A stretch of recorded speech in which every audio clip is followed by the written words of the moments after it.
Hello, and thanks so much for joining me here for another episode of Storytime.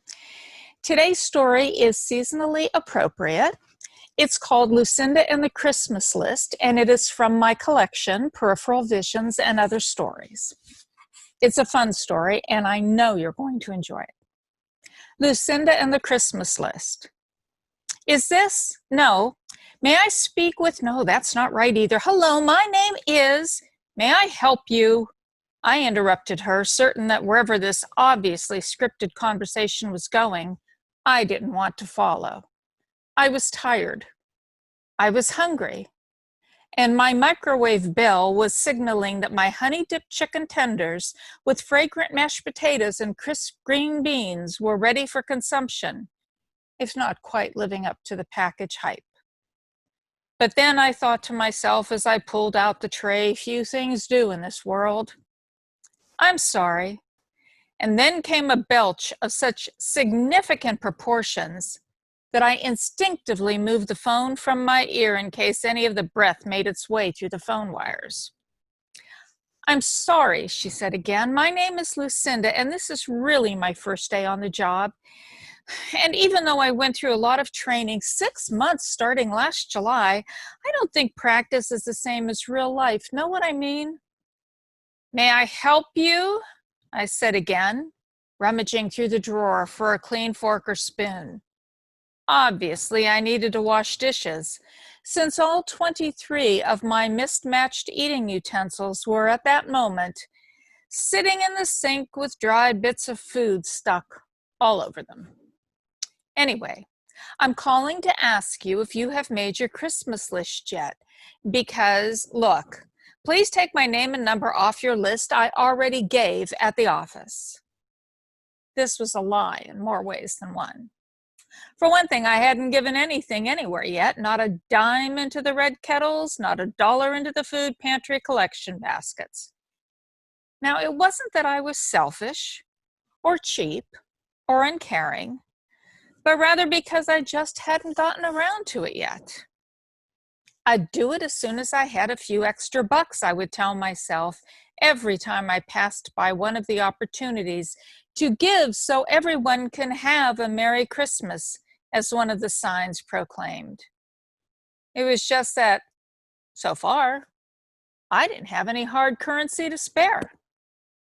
As for the office part, that was just a repurposed utility closet off my kitchen, where I managed to eke out a living editing theses and manuscripts and resumes for people who needed my creative touch and ability to identify the proper usage of the possessive and plural forms of nouns.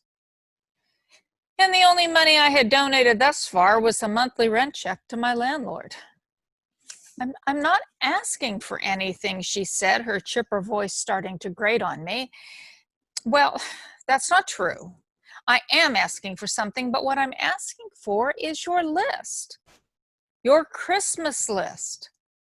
According to our records, you haven't submitted one yet, and if we don't get it in time, there's a chance that your delivery will be delayed. After all, it is December 23rd.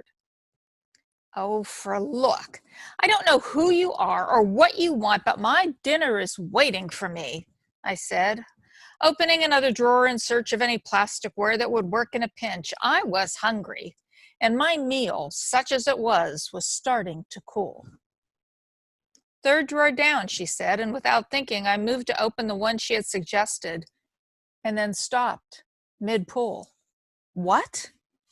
Not sure if I had heard her right. Third drawer down. That's where you put the utensils you get from Mama Leone's and Foho Takeaway.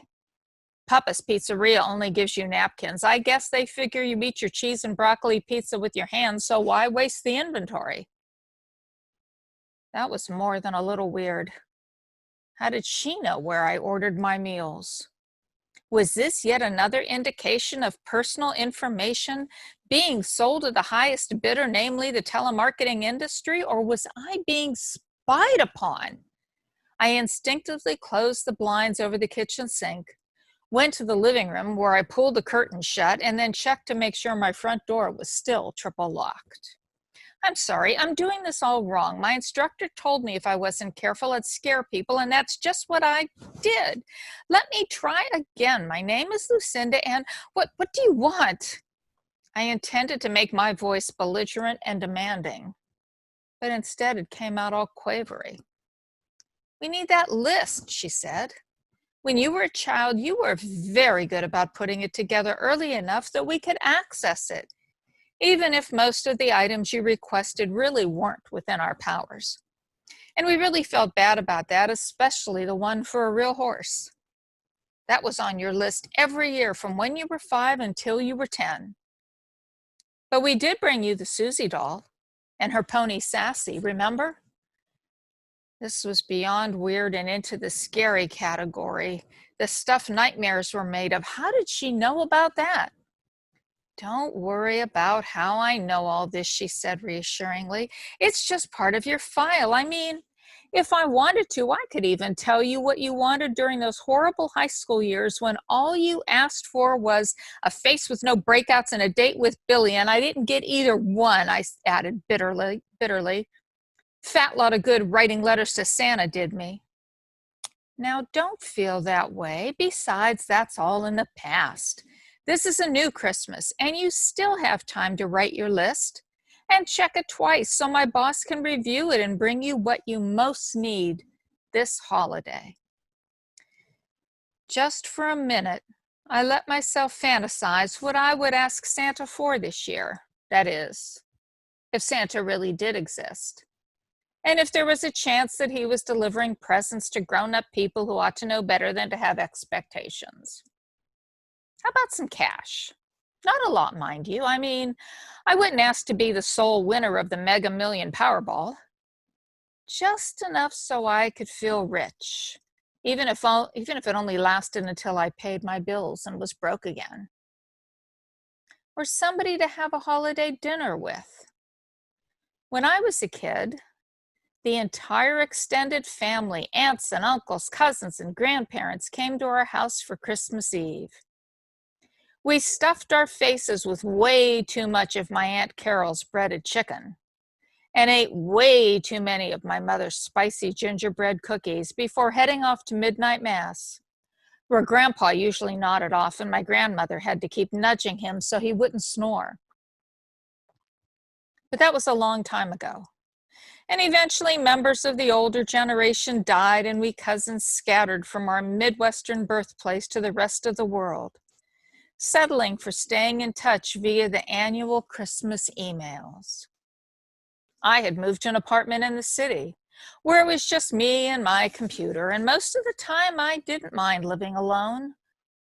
But every December, when the grocers had signs advertising, "Buy now for your holiday dinner," and the bakery down the street advised people to get your order in now for your family's treats, I found myself remembering those gingerbread cookies and wishing I had someone to share Christmas Eve dinner with, even if the food was only takeout. What else? Wasn't I supposed to come up with 3 wishes? No, that's for a genie. I'm not a genie. I'm one of Santa's elves. Lucinda's voice interrupted my thoughts and brought me back to reality. Now, I won't keep you any longer, but if you could put something together by tonight, we might still be able to deliver on time. So, have a good evening, and we look forward to receiving your information.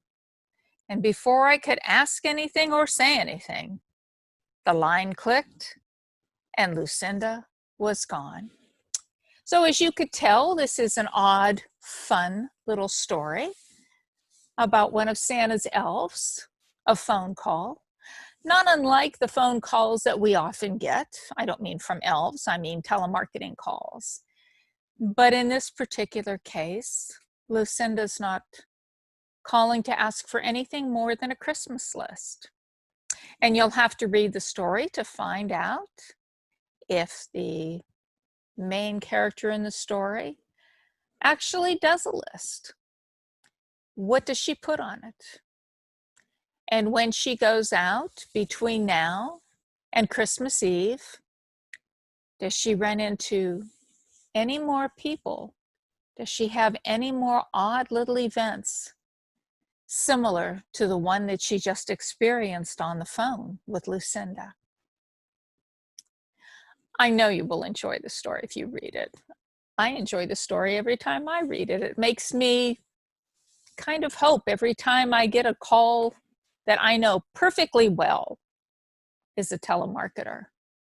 But maybe, just maybe, one time it might be Lucinda. Anyways, check out the story. Check out the other stories in Peripheral Visions and other stories. And let me know what you think and what you might put on your Christmas list, just in case Lucinda calls you. Thanks, and I look forward to sharing another story with you the next time we get together for story time.